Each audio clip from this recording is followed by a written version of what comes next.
검은 하늘이 찢어질 듯한 굉음과 함께 억수 같은 장대비가 흙바닥을 내리꽂고 있었으니 그 빗줄기 사이로 처절한 비명소리가 천지를 진동하며 관아의 돌담을 넘고 있었다.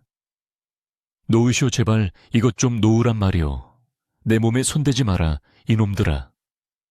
흙탕물에 젖어 엉망이 된 하얀 소복은 이미 본래의 색을 잃은 지 오래였고 산발이 된 머리카락 사이로 드러난 여인의 얼굴은 공포와 분노로 뒤섞여 파랗게 질려 있었다. 억센포졸 2명이 양쪽에서 여인의 가녀린 팔을 비틀어 잡고 질질 끌고 가고 있었는데 여인의 고운 꽃씨는 이미 어디론가 벗겨져 나갔고 맨발은 거친 자갈길에 긁혀 붉은 선혈이 빗물에 섞여 흘러내리고 있었다. 번개가 번쩍이며 세상을 하얗게 밝힐 때마다 빗속에 웅성거리며 모여선 마을 사람들의 차가운 눈빛과 수근거리는 입모양이 귀신처럼 드러났다 사라지기를 반복했다. 그들은 불과 며칠 전까지만 해도 그녀를 동정하던 이웃들이었으나 지금은 마치 더러운 오물을 보듯 경멸 어린 시선을 던지고 있을 뿐이었다. 나는 결백하다. 하늘이 알고 땅이 알거늘. 어찌 너희들이 내게 이럴 수 있느냐, 여인. 연화는 찢어지는 목소리로 울부짖으며 바닥에 주저앉으려 발버둥 쳤으나 굵은 몽둥이를 쥔 포졸은 가차없이 그녀의 등짝을 내리쳤다. 닥치거라, 부정한 년이 어디서 감히 혓바닥을 놀려 둔탁한 타격음과 함께 연화의 입에서 윽하는 신음이 터져 나왔고 그녀는 진흙탕 속에 얼굴을 처박히고 말았다. 차가운 진흙이 입안으로 밀려 들어와 숨이 턱턱 막혔지만 육신의 고통보다 더 끔찍한 것은 억울함에 지식여진 마음이었다. 빗물인지 눈물인지 모를 액체가 시야를 가리는 와중에도 그녀는 저 멀리 관아의 마루 위에 거만하게 앉아 부채질을 하고 있는 한 사내의 실루엣을 보았다. 그 사내의 입가에 서린 비릿한 미소가 번갯불에 비치자 연화의 가슴속에서는 뜨거운 불덩이가 치솟아 올랐다. 도대체 무엇이 잘못된 것일까? 어디서부터 이 끔찍한 악몽이 시작된 것일까? 그녀의 흐려지는 의식은 빗소리를 타고 평화로웠던, 아니 평화롭다고 믿었던 지난날로 거슬러 올라가고 있었다. 연화의 기억 속 풍경은 지금의 차가운 빗줄기와는 정반대로 따스한 햇살이 내리비치는 작은 초가집 툇마루에 머물러 있었다. 그녀는 몰락한 양반가의 딸로 태어나 가세가 기운 선비 김진사와 혼인을 올렸는데 비록 끼니를 걱정해야 할 만큼 가난한 살림이었으나 부부의 정만은 남부러울 것이 없었다. 남편 김진사는 타고난 심성이 고운 사람이었으나 어릴 적부터 알아온 폐병 때문에 글을 읽는 것조차 힘겨워하는 병약한 사내였다. 연화는 그런 남편을 지극정성으로 보살폈는데 낮에는 남의 집 빨래와 바느질을 하여 약값을 벌고 밤에는 콜록거리는 남편의 등을 밤새 두드려주며 뜬 눈으로 밤을 지새우기 일쑤였다. 부인, 내 못난 몸 때문에 고생만 시키니 면목이 없소. 내새에는 부디 건강한 사내를 만나 호강하시구려. 남편이 핏기 없는 손으로 그녀의 거친 손을 잡고 눈물을 글썽이면 연화는 고개를 저으며 미소 지었다. 서방님, 그런 말씀 마셔요. 제게는 서방님 곁에 있는 지금이 가장 행복합니다. 부디 쾌차만 하셔요. 가난하지만 서로를 위하는 마음 하나로 버텨온 세월이었으나 하늘은 가혹하게도 그 작은 행복마저 허락하지 않았다.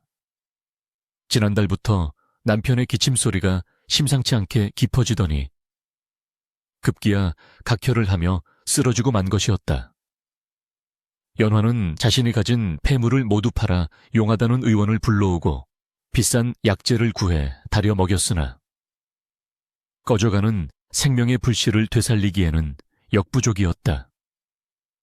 깊은 밤, 호롱불이 가물거리는 방 안에서 남편은 마지막 힘을 짜내어 연화의 손을 잡았다. 연화야, 미안하다. 홀로 남겨두고 먼저 가는 이 못난 지아비를 용서해다오. 그것이 마지막이었다.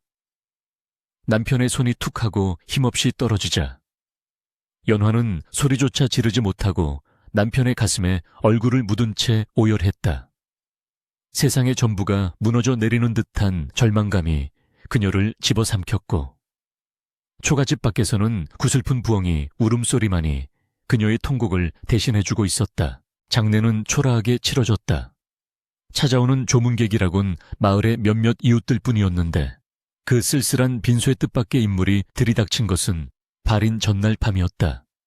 화려한 비단옷을 입고 거만한 표정으로 들어선 이는 남편의 먼 친척벌이 된다는 조 대감이었다. 그는 고을에서 세도가로 알려져 있었으나 뒤로는 탐욕스럽고 음탕하기로 소문이 자자한 위인이었다. 에잉 쯧쯧 젊은 나이에 과부가 되었으니 이를 어찌할꼬. 조 대감은 향을 피우는 척하며 연화의 상복 입은 자태를 훑어보았는데 그 끈적하고 음흉한 눈빛이 마치 뱀이 먹잇감을 노리는 듯하여 연화는 소름이 끼쳤다. 그는 조문을 마친 후 연화를 따로 불러내어 은밀한 제안을 건넸다. 자네도 알다시피 김진사가 나에게 빚진 돈이 적지 않아 이 집과 논밭을 다 팔아도 모자랄 판이지. 허나 내 자네의 처지를 딱하게 여겨 탕감해줄 용의가 있네. 대신 그는 말끝을 흐리며 연화의 손목을 덥석 잡았다. 내 첩실로 들어오게나. 그리하면 평생 호의호식하며 살게 해주지. 연화는 기겁하며 조대감의 손을 뿌리쳤다. 대감마님, 남편의 시신이 아직 식지도 않았습니다. 어찌 상중인 여인에게 이토록 망발을 하십니까? 당장 돌아가 주십시오. 그녀의 단호한 거절에 조대감의 얼굴이 불그락푸르락해졌다. 자존심에 상처를 입은 그는 표정을 싹 바꾸며 싸늘하게 비웃었다. 흐흐, 앙칼진 것이 제법이구나. 허나 두고 보자꾸나. 네가 언제까지 그 고고한 척을 할 수 있을지. 그는 옷소매를 털며 횡하니 나가버렸고 연화는 불안한 마음에 가슴을 쓸어내렸다. 그러나 그것이 단순한 협박이 아님을 깨닫는 데는 그리 오랜 시간이 걸리지 않았다. 장례를 마치고 며칠 뒤 관아의 포졸들이 들이닥쳐 다짜고짜 연화를 포박한 것이었다. 죄목은 실로 기가 막힌 것이었다. 남편을 독살하고 외간 남자와 통정했다는 누명이었다. 이 요망한 것, 내년이 병수발을 핑계로 서방에게 독약을 먹인 것을 모를 줄 알았느냐. 조대감은 관아의 사또 옆에 앉아 짐짓 엄한 표정을 지으며 소리쳤다. 증인이 있어 인연이 밤마다 낯선 사내를 집안으로 끌어들이는 것을 본 사람이 한둘이 아니오. 조대감이 돈으로 매수한 마을의 건달 하나가 나서서 거짓 증언을 늘어놓자 연화는 기가 막혀 말문이 막혔다. 거짓말입니다. 저는 하늘을 우러러 한 점 부끄러움이 없습니다. 사또나리, 제발 통촉하여 주시옵소서. 그러나 사또는 이미 조대감의 뇌물에 눈이 먼 상태였고 연화의 애타는 호소는 그들의 귀에 들어가지 않았다. 오히려 그녀의 항변은 괘씸죄만 더할 뿐이었다. 마을 사람들조차 쑥덕거리며 연화를 손가락질하기 시작했다. 아니, 땐 굴뚝에 연기 날까. 평소에 조신한 척하더니 뒤로는 호박씨를 깠구먼. 사람들의 오해와 조롱은 날카로운 비수가 되어 연화의 가슴을 난도질했다. 다시 현재의 시점. 차가운 빗줄기가 연화의 정신을 현실로 되돌려 놓았다. 관아의 옥사 앞마당에 내동댕이 쳐진 연화는 온몸이 진흙범벅이 된 채 떨고 있었다. 옥졸이 다가와 그녀의 머리채를 잡고 어두컴컴한 감옥 안으로 밀어 넣었다. 들어가 판결이 날 때까지 쥐 죽은 듯이 있어라. 쾅 하는 소리와 함께 육중한 옥문이 닫히자 칠흑 같은 어둠이 그녀를 감쌌다. 좁고 습한 옥사 바닥에는 썩은 지푸라기 냄새와 퀴퀴한 곰팡내가 진동했고 어디선가 쥐들이 찍찍거리는 소리가 들려왔다. 연화는 무릎을 끌어안고 구석에 웅크려 앉았다. 억울함과 공포, 그리고 죽은 남편에 대한 그리움이 한꺼번에 밀려와 터져나오는 울음을 참을 수가 없었다. 서방님, 보고 계십니까? 이 억울함을 어찌하면 좋단 말입니까? 그녀는 손톱이 부러지도록 흙바닥을 긁으며 오열했다. 옷고름 속에 숨겨둔 남편의 유품인 낡은 나무 비녀만이 그녀가 기댈 수 있는 유일한 위안이었다. 비녀를 꽉 쥐자 손바닥에 느껴지는 딱딱한 감촉이 마치 남편의 손길처럼 느껴졌다.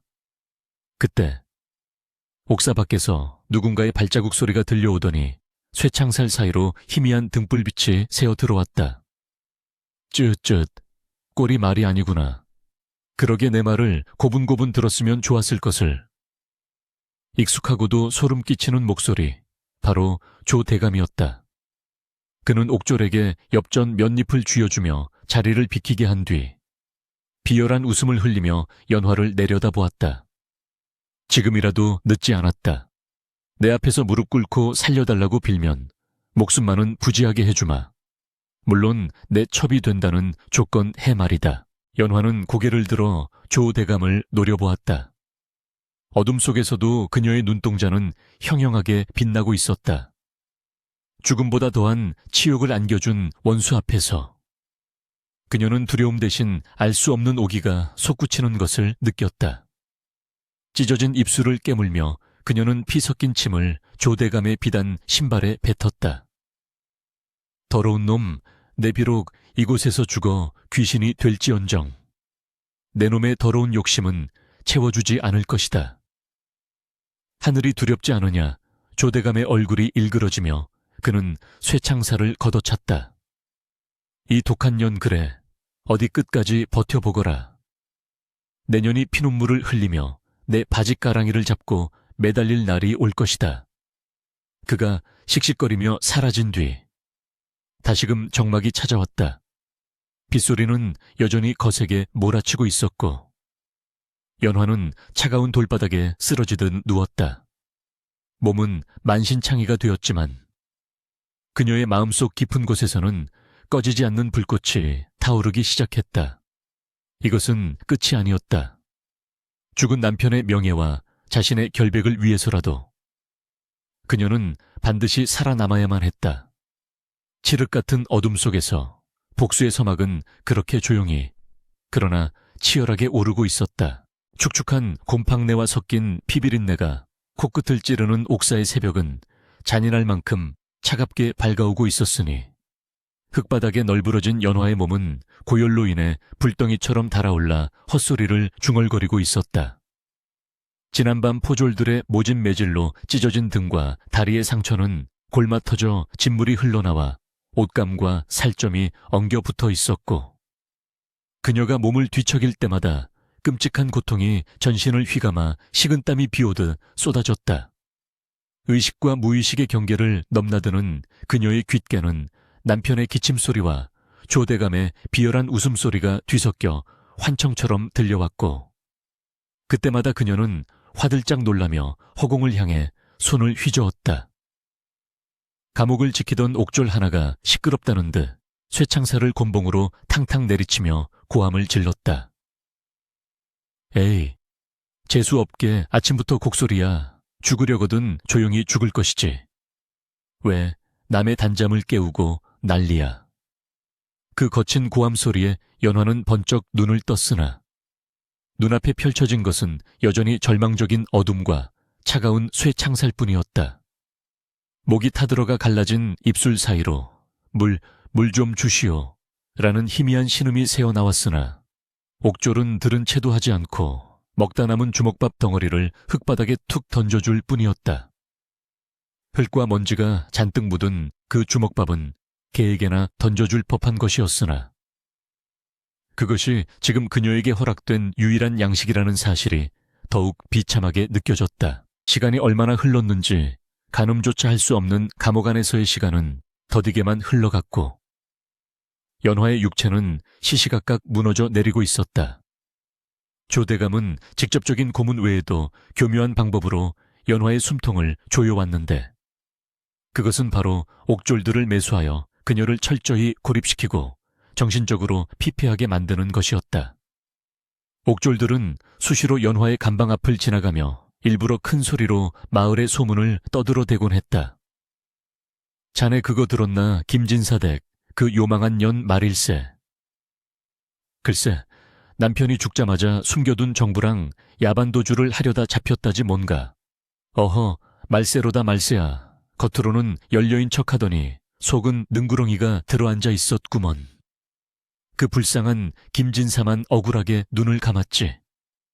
낄낄거리는 그들의 웃음소리는 날카로운 비수가 되어 연화의 가슴을 난도질했고, 그녀는 귀를 막고 고개를 저으며 아니다, 그것은 거짓이다 라고 울부짖었으나 그녀의 목소리는 차가운 벽에 부딪혀 공허하게 되돌아올 뿐이었다. 세상 모든 사람이 그녀에게 등을 돌렸다는 절망감은 육체의 고통보다 더 깊은 상처를 남기고 있었다. 그러던 어느 날 옥사에 육중한 문이 열리며 낯선 사내가 들어섰는데 그는 조대감의 집사였다. 그는 코를 막고 혐오스럽다는 표정으로 옥사 내부를 둘러보더니 쇠창살 너머로 연화를 내려다보며 혀를 찼다. 쯧쯧. 곱던 얼굴이 반쪽이 되었구려. 고생이 많지. 그는 품에서 따뜻한 김이 모락모락 나는 흰 쌀밥과 고기 반찬이 담긴 소반을 꺼내어 창살 사이로 밀어 넣었다. 며칠을 굶주린 연화의 코끝에 기름진 음식 냄새가 닿자 뱃속이 요동쳤으나 그녀는 본능적으로 경계심을 품고 뒤로 물러섰다. 집사는 비릿한 미소를 지으며 말했다. 대감마님께서 특별히 내리시는 호인이라. 자, 어서 들게. 그리고 곰곰이 생각해보아. 내일이면 사또께서 내 죄를 물어주리를 틀 것이라 하더군. 그 고통을 어찌 견디려고 일어나 그저 눈 딱 감고 대감마님의 뜻을 따르겠다고 한마디만 하면 이 지옥 같은 곳에서 나가 비단 이불 덮고 편안히 살 수 있거늘. 그것은 달콤한 유혹이자 잔인한 협박이었다. 연화는 떨리는 손으로 소반을 엎어버렸다. 밥알과 반찬이 더러운 흙바닥에 흩어졌고 집사의 표정은 순식간에 일그러졌다. 이 미친년이 기어코 죽고 싶은 개로구나. 좋다. 내 놈이 언제까지 그 잘난 자존심을 세우나 두고 보자. 그가 씩씩거리며 돌아간 뒤 연화는 엎어진 밥그릇을 바라보며 하염없이 눈물을 흘렸다. 배가 고파서가 아니라 짐승만도 못한 취급을 받으며 인간으로서의 존엄이 짓밟히는 현실이 너무나도 서러웠기 때문이었다. 밤이 깊어지자 옥사는 칠흑 같은 어둠에 잠겼고 오직 창살 너머로 보이는 조각달만이 희미하게 연화의 얼굴을 비추고 있었다. 고열과 굶주림, 그리고 끊임없는 공포 속에서 연화의 마음은 점점 약해져만 갔다. 이대로 살아서 무엇하리.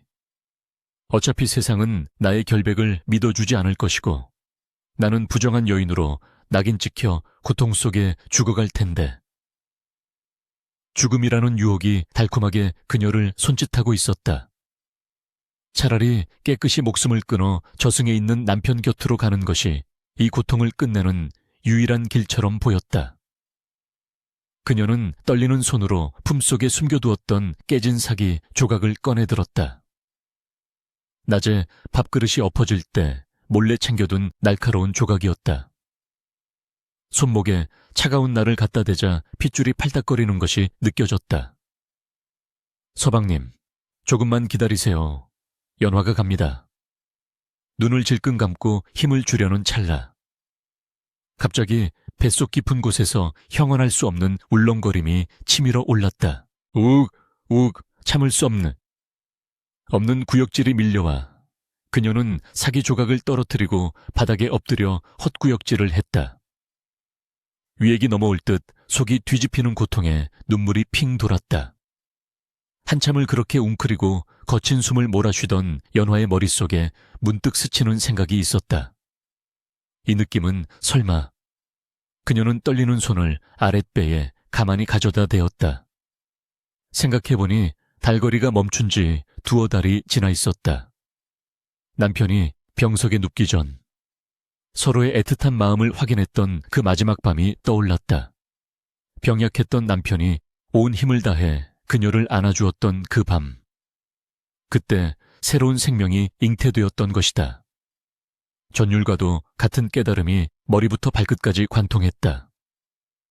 내 뱃속에 서방님의 핏줄이, 아이가 자라고 있다.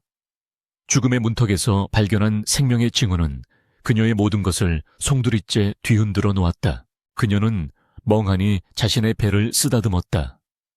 차갑고 딱딱한 백가죽 아래. 아주 작고 미약하지만 분명히 존재하는 생명의 고동이 느껴지는 듯 했다. 그것은 죽은 남편이 남기고 간 마지막 선물이자 그녀가 살아야만 하는 유일하고도 절대적인 이유가 되었다. 방금 전까지 죽음을 생각했던 자신이 부끄러워 견딜 수가 없었다. 아가야, 미안하다. 이 못난 어미가 너를 몰라보고. 연화는 배를 감싸 안고 소리 죽여 오열했다. 그러나 이번 울음은 절망의 눈물이 아니었다. 그것은 어미로서의 각성과 생존을 향한 처절한 다짐이었다. 만약 내가 여기서 죽는다면 억울하게 죽은 남편의 대는 끊기게 되고 뱃속의 아이 또한 빛조차 보지 못한 채 사라지게 될 것이다. 조대감과 세상 사람들이 바라는 대로 비참한 최후를 맞이할 수는 없었다. 그녀의 눈빛이 달라졌다. 흐리멍덩하던 눈동자에 생기가 돌고 입술에는 핏기가 서렸다. 연화는 주위를 둘러보았다. 아까 자신이 엎어버려 투성이가 된 밥알들이 바닥에 흩어져 있었다. 예전 같으면 더러워서 쳐다보지도 않았을 그것들이 이제는 아이를 살리기 위한 생명줄로 보였다.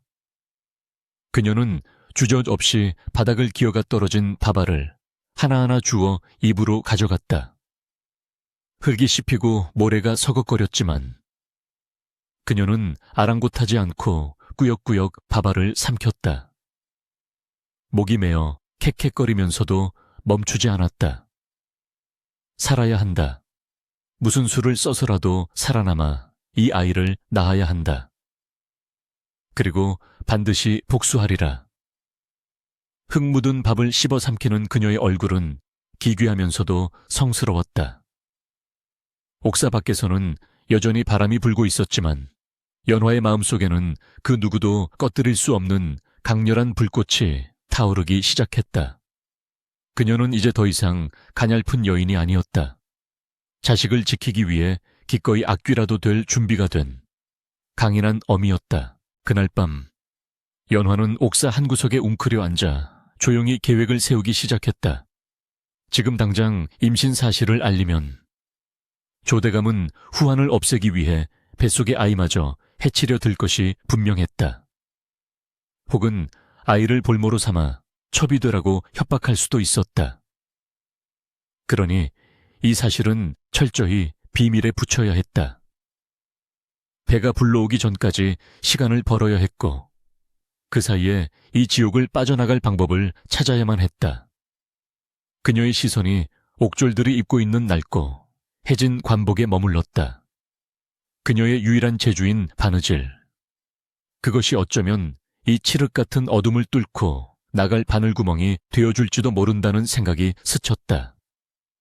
마침 감옥을 지키던 옥졸 중에서도 가장 나이가 어리고 어수룩해 보이는 박포졸이 꾸벅꾸벅 졸고 있었다. 그의 소매 끝은 다 뜯어져 너덜거리고 있었는데 연화는 그것을 유심히 바라보며 마른 입술을 혀로 축였다. 바늘 하나면 좋겠다. 그 바늘 끝에 자신의 운명을 걸어보리라 다짐하며 연화는 깊은 숨을 들이켰다. 옥사의 습한 공기마저 이제는 두렵지 않았다. 그녀의 뱃속에서 자라나는 작은 생명이 그녀에게 무한한 용기를 불어넣고 있었기 때문이었다. 희미한 등잔불이 옥사의 습한 벽을 타고 아슬아슬하게 흔들리고 있었으니 그 불빛 아래서 연화는 숨조차 제대로 쉬지 못한 채 바느질에 몰두하고 있었다. 그녀의 손끝은 이미 굳은 살이 박이고 갈라져 피가 배어 나왔지만 낡은 무명천 위를 오가는 바늘의 움직임은 마치 춤을 추듯 유려하고도 섬세했다. 옥졸 박씨가 쭈뼛거리며 건네준 해진 관복의 소매는 어느새 새 것처럼 말끔하게 기워져 가고 있었고, 투박한 천 위에 놓인 정갈한 박음질. 자국은 이 더러운 감옥 안에서 유일하게 빛나는 아름다움이었다. 그 솜씨 한번 기가 막히네. 도성 최고의 침선비도 울고 가겠어. 박포졸이 감탄을 금치 못하며 혀를 내둘렀다. 며칠 전 찢어진 옷 때문에 고참에게 혼나고 있던 박포졸에게 연화가 조심스레 말을 건넨 것이 시작이었다.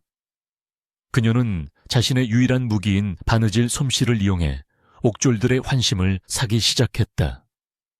처음에는 경계하던 옥졸들도 하나둘씩 해진 옷가지나 전대를 들고 와 수선을 부탁했고, 그 대가로 연화는 깨끗한 물 한 사발이나 주먹밥 한 덩이를 더 얻어낼 수 있었다. 이것은 단순한 노동이 아니었다. 뱃속의 아이를 지키기 위해, 그리고 언젠가 찾아올 기회를 잡기 위해 거미가 줄을 치듯 끈질기게 인연을 엮어가는 생존의 몸부림이었다. 연화가 바느질을 하는 동안 옥사 구석진 곳에서 쇠삿을 끄는 소리와 함께 기괴한 웃음소리가 들려왔다. 히히히, 다 훔쳐갔어. 내 땅도, 내 집도, 심지어 내 딸년까지. 그놈이 다 삼켜버렸지. 뱃속에 구렁이가 들어앉은 놈이야. 머리가 하얗게 센 노파였다. 그녀는 미친 사람 취급을 받으며 옥사 구석에 방치된 죄수였는데, 밤마다 알 수 없는 헛소리를 중얼거려 다른 죄수들의 잠을 설치게 하곤 했다. 그러나 연화는 바늘귀에 실을 꿰며 노파의 헛소리에 귀를 기울였다. 며칠을 두고 들어보니 노파의 말 속에는 일관된 흐름이 있었다. 그놈이라 불리는 자가 저지른 악행들이 너무나 구체적이고 생생했기 때문이었다. 어느 날 밤, 옥졸들이 술에 취해 골아떨어진 틈을 타 연화는 쇠창살 사이로 노파에게 조용히 말을 걸었다. 할머니, 그놈이라니요. 혹시 조대감을 말씀하시는 것입니까? 초점 없이 허공을 응시하던 노파의 눈동자가 순간 번뜩이며 연화를 향했다. 그 눈빛은 미치광이의 것이 아니라 뼛속 깊이 사무친 원한을 품은 자의 서늘한 이성이었다. 노파는 주위를 살피더니 쉰 목소리로 속삭였다. 조가놈, 내 남편이 그놈 집의 집사였지. 10년 전. 그놈이 관아의 곡식을 빼돌려 부를 축적할 때 내 남편에게 장부를 조작하라 시켰어. 남편이 거절하자 도둑 누명을 씌워 죽이고 우리 집안을 풍비박산냈지. 연화의 등골이 오싹해졌다. 자신이 당한 일과 너무나 흡사했기 때문이었다. 노파는 떨리는 손으로 가슴팍을 움켜쥐며 말을 이었다. 내 남편이 죽기 전에 숨겨둔 것이 있어. 그놈의 이중장부, 관아 창고에 진짜 곡식 출납 내역이 적힌 장부 말이야. 그게 없으면 그 능구렁이 같은 놈을 잡을 수가 없어. 연화는 침을 꼴깍 삼켰다. 그것이야말로 조대감의 숨통을 끊어놓을 결정적인 증거였다. 그것이 어디 있습니까? 제게 말씀해 주시면 제가 반드시 그놈의 죄를 밝히겠습니다. 연화가 간절하게 매달리자 노파는 연화의 맑은 눈을 한참이나 들여다보더니 마치 유언을 남기듯 장부가 숨겨진 장소를 속삭여 주었다. 마을 어귀 성황당 돌무덤 아래. 세 번째 바위 틈. 그 비밀을 듣는 순간 연화의 심장은 터질 듯이 요동쳤다. 그러나 문제는 그 사실을 밖으로 알릴 방법이었다. 내일 모레면 사또의 판결이 내려질 것이고 조대감의 입김이 닿은 이상 사형이나 노비로 전락할 것이 뻔했다. 그때 옥졸들의 잡담 소리가 연화의 귀를 스쳤다. 야, 들었냐 한양에서 암행어사가 떴다더라. 인근 고을들을 쑥대밭으로 만들고 이쪽으로 오고 있다던데. 에이, 설마 우리 고을까지 오겠어. 사또랑 조대감이 꽉 잡고 있는데 쥐새끼 한 마리 얼씬 못할걸. 암행어사. 그 단어는 칠흑 같은 어둠 속에 갇힌 연화에게 한 줄기 동아줄과도 같았다. 만약 그 어사또가 진짜로 오고 있다면, 그리고 그에게 이 사실을 알릴 수만 있다면, 연화는 결심을 굳혔다. 시간이 없었다. 그녀는 자신의 속치마폭을 찢어 손바닥만한 흰 천을 만들었다. 글을 쓸 붓도 먹도 없었지만 그녀에게는 바늘이 있었고 붉은 피가 있었다. 연화는 어금니를 꽉 깨물고 자신의 검지손가락 끝을 바늘로 찔렀다. 따끔한 통증과 함께 붉은 선혈이 방울져 맺히자 그녀는 그것을 실에 적셨다. 하얀 무명실이 붉게 물들자 그녀는 천 위에 한 땀 한 땀 수를 놓기 시작했다. 그것은 단순한 글자가 아니었다. 글을 모르는 사람이라도 혹은 섣불리 내용을 알아챘다가는 중간에 가로채일 위험이 있었기에 그녀는 그림과 시를 섞어 은유적으로 표현했다. 탐욕스러운 뱀이 곡간을 휘감고 있는 형상과 그 아래 숨겨진 돌무덤의 위치를 나타내는 산수화, 그리고 억울함을 호소하는 짧은 시구, 해를 가린 구름이 비를 뿌리니 돌틈에 핀 꽃이 피눈물을 흘리네. 손가락이 욱신거리고 눈이 침침해졌지만 그녀는 멈추지 않았다. 피가 마르면 다시 손가락을 찌르고 실이 모자르면 옷단을 풀어 연결했다. 밤새도록 이어진 그녀의 작업은 새벽 달기 울 무렵에야 완성되었다. 피로 수놓아진 손수건은 섬뜩하면서도 처연한 아름다움을 뿜어내고 있었다. 날이 밝자 교대 시간이 되어 박포졸이 졸린 눈을 비비며 옥사 앞을 지나가고 있었다. 연화는 쇠창살에 바짝 붙어 낮은 목소리로 그를 불렀다. 박포졸님, 잠시만 제 말을 들어주십시오. 박포졸은 주위를 두리번거리며 다가왔다. 왜 그러시오? 또 뭐 기워줄 것이 있어. 연화는 떨리는 손으로 품 안에서 피로 수놓은 손수건을 꺼내 쥐었다. 그리고 쇠창살 사이로 손을 뻗어 박포졸의 소매를 잡았다. 그녀의 눈에는 절박한 눈물이 고여 있었다. 포졸님, 평소에 저를 가엾게 여기신다는 것을 압니다. 제발 이 불쌍한 여인의 마지막 부탁을 들어주십시오. 이것을 오늘 장터에 나타날지도 모르는 낯선 선비에게 전해주십시오. 박포졸은 화들짝 놀라며 손을 뿌리쳤다. 이보시오 미쳤소. 그러다 내가 경을 치면 어쩌려고 이러시오. 나는 못하오. 못해. 그는 뒷걸음질 쳤지만 연화는 포기하지 않고 무릎을 꿇었다. 포졸님 댁에 노모가 계시다고 들었습니다. 저 또한 억울하게 죽은 지아비의 아이를 뱃속에 품고 있는 어미입니다. 이대로 죽으면 저는 원귀가 되어 구천을 떠돌 것입니다. 제 목숨을 살려달라는 것이 아닙니다. 그저 진실이 묻히지 않게만 해주십시오. 만약 일이 잘못되면 제가 모든 죄를 뒤집어쓰고 혀를 깨물어 자결하겠습니다. 포졸님께는 절대로 해가 가지 않게 할 것입니다. 연화의 처절한 호소에 박포졸의 발걸음이 멈췄다.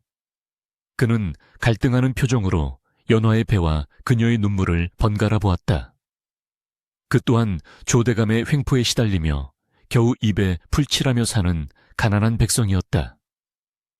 연화의 결백을 짐작은 하고 있었으나 힘이 없어 외면해왔던 양심이 욱신거렸다. 한참의 침묵 끝에 그는 한숨을 푹 내쉬며 다시 다가왔다. 에이, 쳇. 내가 귀신 씨인 게지. 이리 주시오. 대신 약속은 꼭 지키셔야 하오. 박포졸이 손수건을 낚아채듯 바다 품에 넣고 사라지자 연화는 그 자리에 주저앉아 거친 숨을 몰아쉬었다. 이제 주사위는 던져졌다. 그 손수건이 암행어사의 손에 들어갈지 아니면 조대감의 하수인에게 발각되어 자신의 목을 조르는 올가미가 될지는 하늘만이 알 일이었다. 옥사 안은 다시 정막에 휩싸였지만 연화의 심장은 그 어느 때보다 격렬하게 뛰고 있었다. 그녀는 자신의 아랫배를 감싸 안으며 마음속으로 기도했다. 아가야, 조금만 참거라. 어미가 반드시 밝은 세상을 보여주마. 한편 조대감의 저택에서는 연화의 처형을 앞두고 성대한 잔치가 열리고 있었다. 조대감은 술잔을 높이 들며 자신의 승리를 확신하고 있었으나 그 술잔 속에 비친 자신의 운명이 서서히 금가고 있다는 사실은 꿈에도 모른 채였다. 그날 오후 장터는 닷새마다 열리는 장날이라 사람들로 북적이고 있었다. 갓을 삐딱하게 쓰고 해진 도포를 걸친 채 부채 하나를 들고 어슬렁거리는 한 선비가 국밥집 평상에 앉아 있었다. 그는 주모가 나온 국밥을 개걸스럽게 퍼먹으며 지나가는 사람들의 대화를 엿듣고 있었는데 그의 눈매는 겉모습과 달리 매섭게 빛나고 있었다. 그때 잔뜩 긴장한 표정의 박포졸이 주위를 두리번거리며 장터 입구에 나타났다. 선비의 시선이 박포졸의 불안한 몸짓에 고정되었다. 박포졸은 품속의 손수건이 마치 뜨거운 감자라도 되는 듯 안절부절 못하다가 마침 국밥집 앞을 지나치며 발을 헛디딘 척 넘어졌다. 그 순간 품에서 하얀 천뭉치가 툭하고 떨어져 선비의 발치로 굴러갔다. 선비는 재빨리 그것을 주워 펼쳐보았다. 붉은 피로 수놓아진 뱀과 돌무덤, 그리고 처절한 시구. 선비의 얼굴에서 장난기가 사라지고 서늘한 분노가 서렸다. 호, 돌틈에 핀 꽃이라 이 고을에 피비린내가 진동을 하는구나. 그는 손수건을 소중히 품에 넣고 천천히 자리에서 일어났다.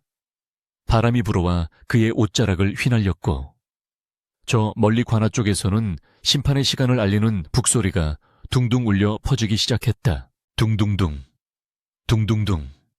심장을 옥죄는 북소리가 관아의 마당을 가득 메우며 퍼져나가고 있었으니 그 소리는 마치 저승사자의 발자국 소리처럼 무겁고도 음산하게 사람들의 가슴을 내리치고 있었다. 형장 한가운데 꿇어 앉혀진 연화의 모습은 그야말로 처참하기 그지없었다. 며칠간의 고문과 굶주림으로 피골이 상접한 데다 흰 소복은 흙과 핏물로 얼룩져 본래의 색을 알아볼 수조차 없었고 산발한 머리카락 사이로 드러난 목덜미에는 시퍼런 멍자국이 선명했다. 망나니가 입에 물을 머금었다가 커다란 칼날 위에 푸하고 뿜어내자 시퍼런 칼날이 햇빛을 받아 섬뜩한 빛을 번뜩였다. 구경 나온 백성들이 구름처럼 몰려들어 웅성거리고 있었는데 개 중에는 저런 천하의 몹쓸 년, 서방 잡아먹고도 모자라 간통이라니 하며 돌멩이를 던지는 이도 있었고 아이고, 그래도 뱃속에 무엇이 들었는지 배가 저리 부른데 너무한 것 아니냐 하며 혀를 차는 이들도 섞여 있었다. 뜨거운 땡볕 아래 묶여있는 연화의 입술은 바싹 타들어가 비틀어졌으나 그녀의 눈동자만은 죽음을 앞둔 사람이라고는 믿기지 않을 만큼 형형한 빛을 뿜으며 관아 마루 위를 노려보고 있었다.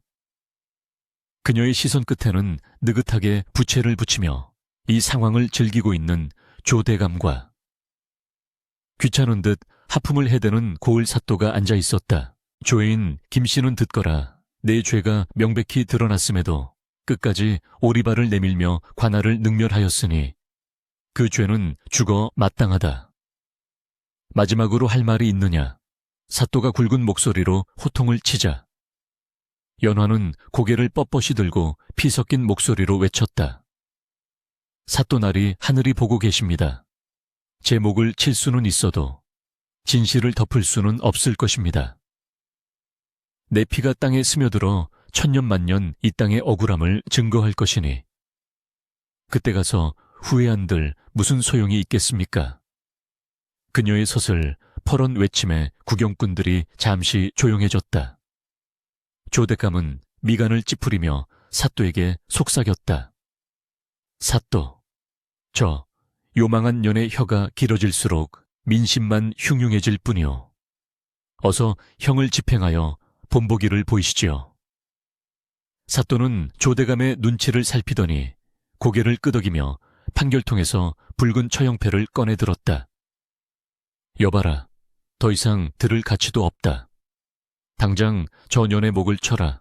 망나니가 괴상한 춤을 추며 칼을 높이 쳐들었고, 연화는 뱃속의 아이를 생각하며 눈을 질끈 감았다. 아가야, 미안하다. 부디 다음 생에는 좋은 부모 만나거라. 칼날이 허공을 가르며 내려오려는 찰나였다. 매움 추어라. 그 칼을 거두지 못할까. 벼락 같은 고함 소리가 형장을 뒤흔들었다. 모든 사람의 시선이 소리가 난 쪽으로 쏠렸다.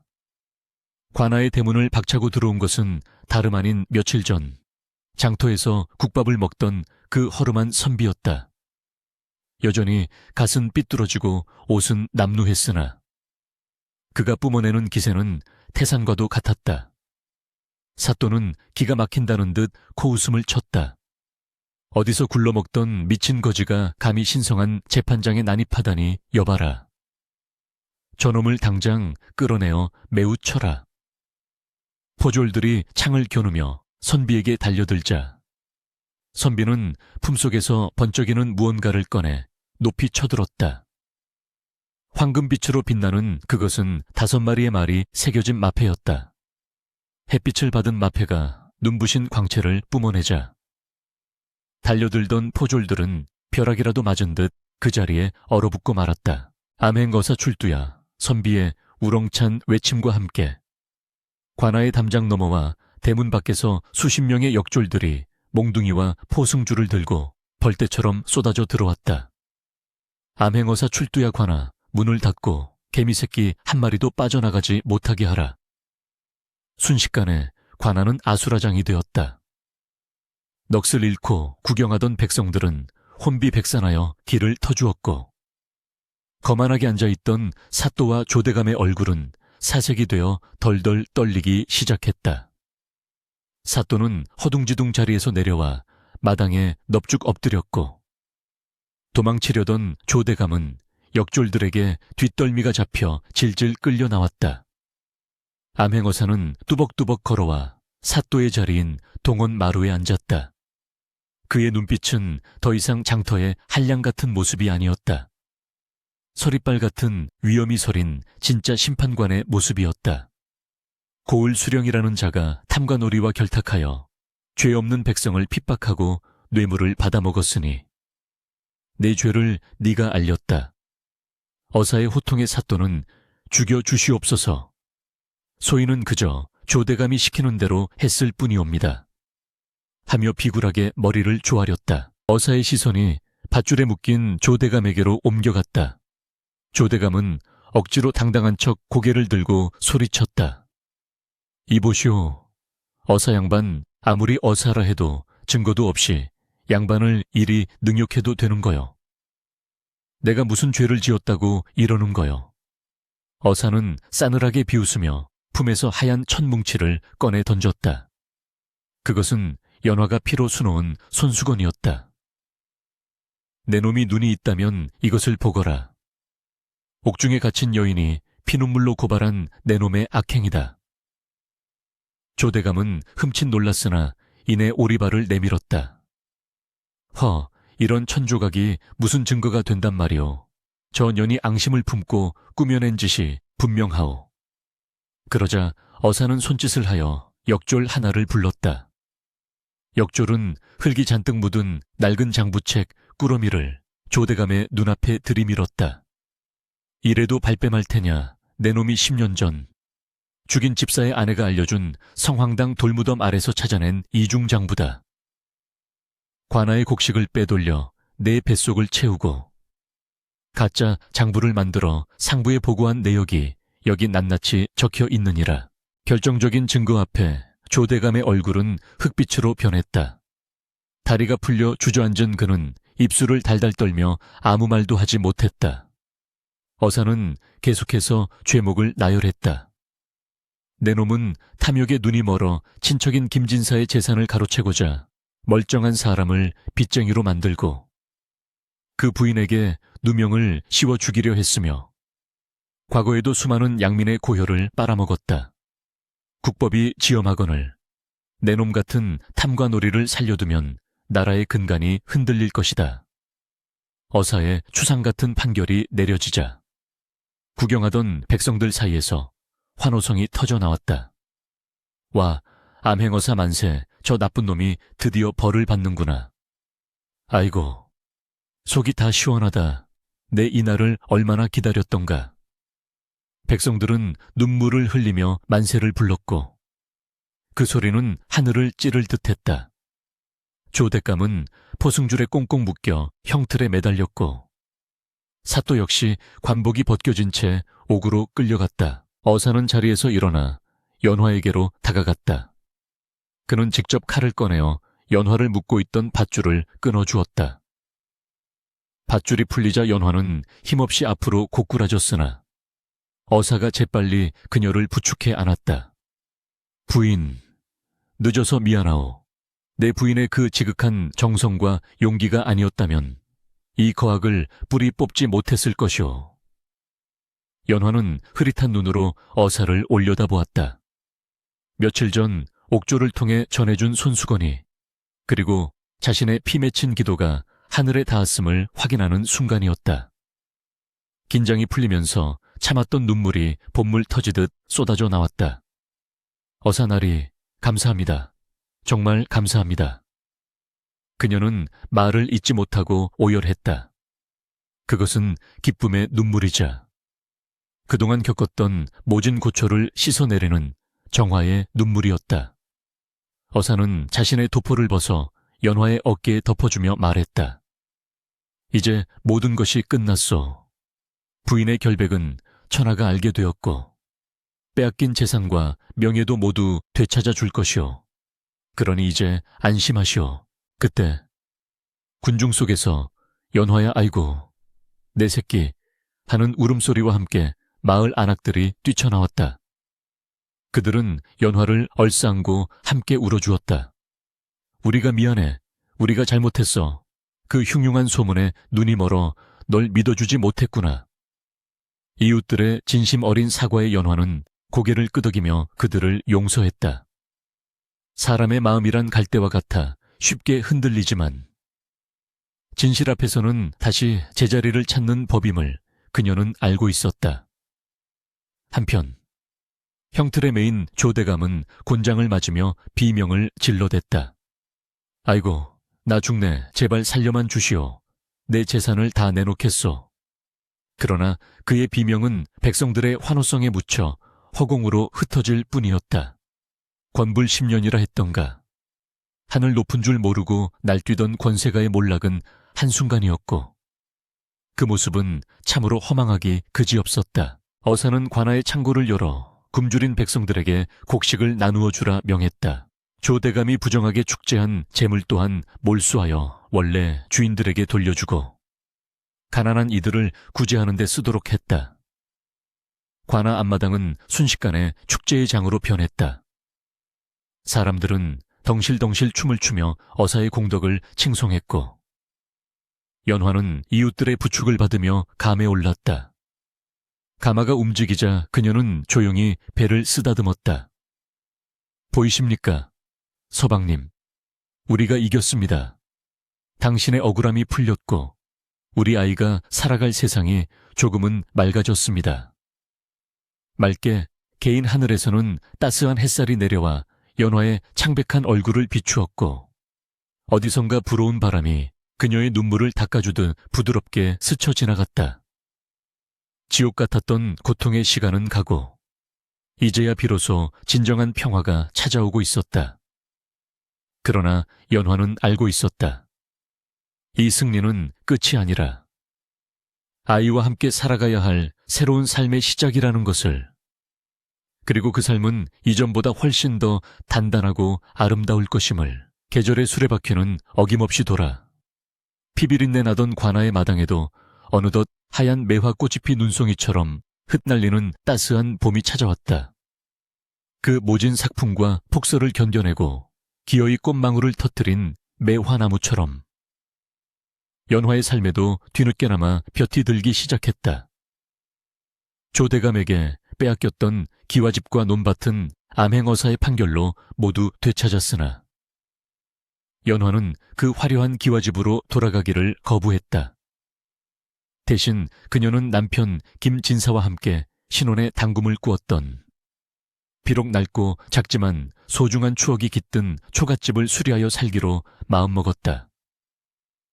재물은 있다가도 없는 것이나 사람의 정과 추억은 천금을 주어도 살 수 없는 법이지요. 그녀가 기와집을 팔아 그 돈을 관에 기탁하여 고을의 헐벗은 아이들을 위한 서당을 짓는데 보태겠다고 했을 때 마을 사람들은 그녀를 생불이라 부르며 칭송에 맞이 않았다. 욕심을 버린 자리는 평온함으로 채워졌고 텅 빈 마당에는 다시금 생명의 기운이 감돌았다. 그해 늦가을 첫소리가 내릴 무렵 연화는 상호 끝에 사내 아이를 낳았다. 으앙으앙 힘차게 울려 퍼지는 아기의 울음소리는 낡은 초가지붕을 뚫고 가을 하늘 높이 치솟았고 그 소리를 들은 연화는 땀에 젖은 채 희미하게 미소 지었다. 서방님, 들리십니까? 당신의 핏줄이 이 세상에 왔습니다. 그녀는 핏덩이 같은 아이를 가슴에 품고 하염없이 눈물을 흘렸다. 아이의 눈매는 죽은 남편을 쏙 빼닮아 선하고 맑았으며 꽉 쥔 주먹은 어미를 닮아 강인해 보였다. 연화는 아이의 이름을 겨울을 이겨내고 핀 매화라는 뜻을 담아 설매라 짓고 싶었으나 아들이 대장부로 자라 세상을 널리 이롭게 하기를 바라는 마음으로 명운이라 지었다. 밝은 구름처럼 어디에도 얽매이지 않고 자유롭고 덕망 있게 살라는 뜻이었다. 명운이의 탄생은 연화에게 있어 단순한 기쁨을 넘어 그녀가 살아남아야 했던 이유이자 존재의 증명이 되었다. 밤마다 아이에게 젖을 물리며 그녀는 속삭였다. 너는 내 눈물이자 웃음이고 내 과거이자 미래란다. 부디 이 어미처럼 험한 꼴 보지 말고 당당하고 올곧게 자라다오. 세월은 유수와 같이 흘러 명운은 무럭무럭 자라났다. 연화는 홀로 아이를 키우면서도 결코 나약한 모습을 보이지 않았다. 그녀는 옥사에서 자신의 목숨을 구해준 자수 기술을 더욱 갈고 닦아 마을 어귀에 작은 침선방을 열었다. 그녀의 손끝에서 피어난 자수는 마치 살아 움직이는 듯 정교하고 아름다워 인근 고을은 물론 한양의 세도가 부인들까지 앞다투어 주문할 정도로 명성을 떨쳤다.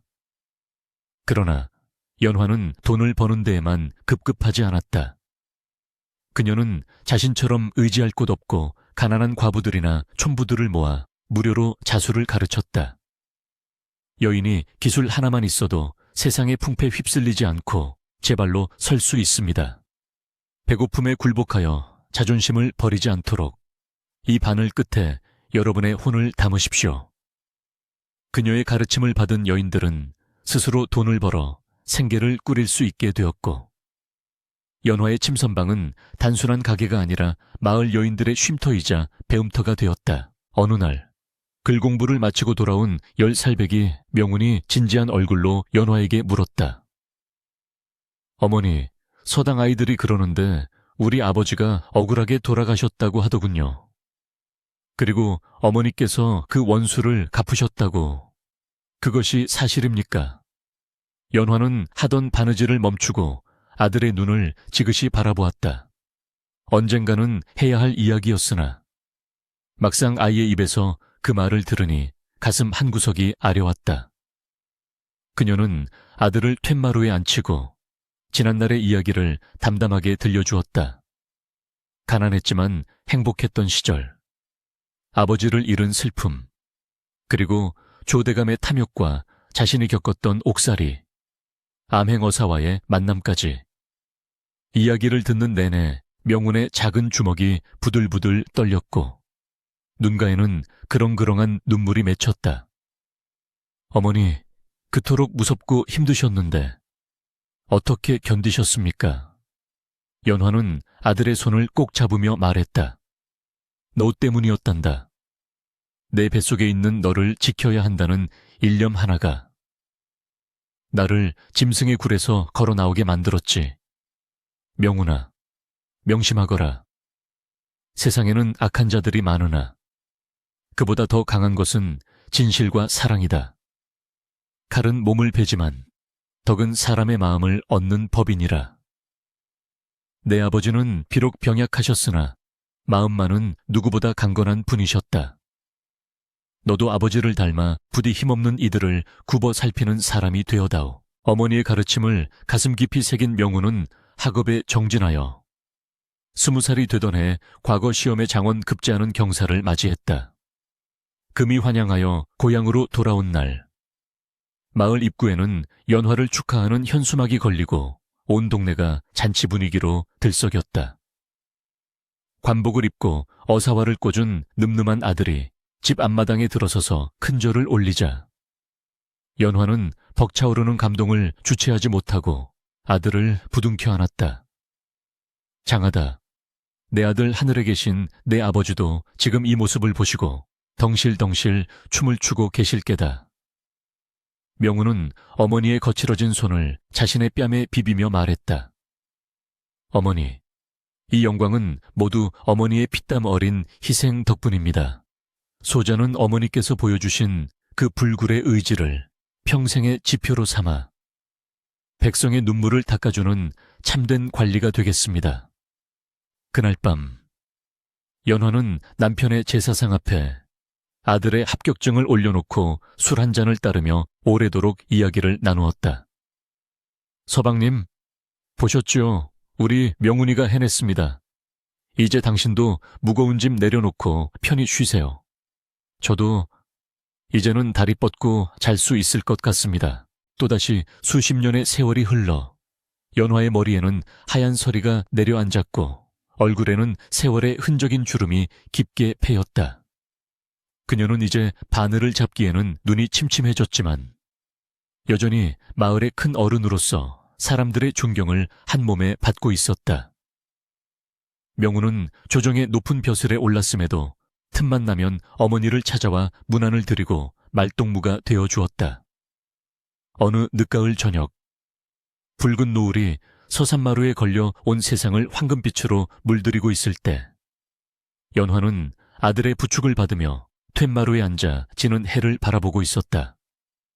마당의 감나무에는 붉게 익은 홍시가 주렁주렁 매달려 있었고 어디선가 불어온 바람에 낙엽이 우수수 떨어져 마당을 뒹굴었다. 어머니, 바람이 찹니다. 방으로 드시지요.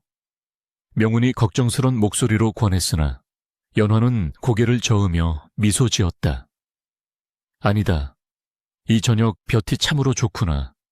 내 지나온 삶을 비추는 것 같아 연화는 먼 산을 응시했다. 젊은 날의 그 모진 고통과 치욕, 죽음의 문턱까지 갔던 절망의 순간들이 주마등처럼 스쳐 지나갔다. 그때는 하루하루가 지옥 같았고 왜 자신에게만 이런 시련이 닥치는지 하늘을 원망하기도 했었다. 그러나 돌이켜보니 그 모든 시련은 자신을 단단하게 재련하는 과정이었다. 진흙탕 속에서 피어난 연꽃이 더 맑고 향기롭듯 고통 속에서 피어낸 삶이었기에 더욱 값지고 아름다운 것이었다. 만약 그 시련이 없었다면 그녀는 그저 평범한 규방의 여인으로 살다 갔을지도 몰랐다. 하지만 폭풍우를 뚫고 나왔기에 그녀는 강인한 어미가 되었고 이웃을 돌보는 스승이 되었으며 훌륭한 아들을 길러낸 자랑스러운 여인이 될 수 있었다. 명훈아, 연화가 나지막이 불렀다. 예, 어머니. 인생이란 흐르는 강물과 같아서 때로는 굽이치고 때로는 폭포처럼 떨어지기도 하지만 결국에는 넓은 바다로 흘러가게 마련이다. 나쁜 일도 좋은 일도 다 한때의 물결일 뿐이지. 그러니 너는 살아가면서 닥칠 시련을 두려워하지 말거라. 그 또한 너를 바다로 이끄는 과정일 뿐이니. 명우는 어머니의 무릎에 손을 얹으며 고개를 끄덕였다. 명심하겠습니다. 어머니의 그 말씀, 뼈에 사무치도록 기억하겠습니다. 연화는 아들의 손등을 쓰다듬었다. 거칠고 투박했던 자신의 손이 이제는 아들의 따뜻한 천으로 위로받고 있었다. 조대감과 같은 탐욕스러운 자들은 한때의 부귀영화를 누렸으나 결국 파멸하여 역사 속에 먼지가 되었고, 온갖 핍박을 견뎌낸 연화는 이렇게 대대손손 이어질 덕을 쌓고 평온한 노후를 맞이하고 있었다. 이것이야말로 사필귀정이요, 인과응보의 진리였다. 해가 저무는구나. 하지만 내일이면 또다시 밝은 해가 떠오르겠지. 연화는 중얼거리며 눈을 지그시 감았다. 붉은 노을빛이 그녀의 평온한 얼굴을 감싸 안았고, 입계는 세상 그 무엇보다 아름답고 자애로운 미소가 번졌다. 마당 한 구석, 겨울을 준비하는 다람쥐 한 마리가 바스락거리며 지나갔고, 처마 밑 풍경이 바람에 흔들려 댕그랑 소리를 내었다. 그 청가한 소리는 마치 연화의 지난 삶을 위로하는 천상의 연주와도 같았다. 그녀의 긴 이야기는 여기서 끝이 나지만, 그녀가 남긴 사랑과 지혜의 씨앗은 명운을 통해, 그리고 그녀에게 배움을 얻은 수많은 여인을 통해 세상 곳곳으로 퍼져나가 또 다른 꽃을 피울 것이다. 굴곡진 운명에 맞서 당당히 승리한 여인. 연화의 전설은 그렇게 흐르는 강물처럼 영원히 기억될 것이다.